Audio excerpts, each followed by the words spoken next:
2025-এ ইউটিউবের নতুন সার্কামভেনশন পলিসি না জানলে চ্যানেল সাসপেন্ড হতে পারে। দেখুন বাঁচার 3টি উপায়। সার্কামভেনশন পলিসি এক কথায় ইউটিউব সিস্টেমকে ফাঁকি দেওয়া, যেমন ভুল ট্যাগ টাইটেল দিয়ে ভিউয়ার ঠকানো।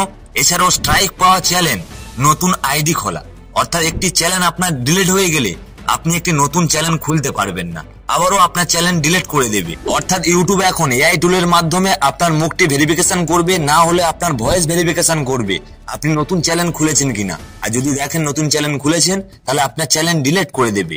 আর এখান থেকে আমাদেরকে বাঁচতে হলে কিছু নিয়ম ফলো করতে হবে। সবার প্রথম, বেশি কিওয়ার্ড আপনার ডেসক্রিপশনে অ্যাড করবেন না।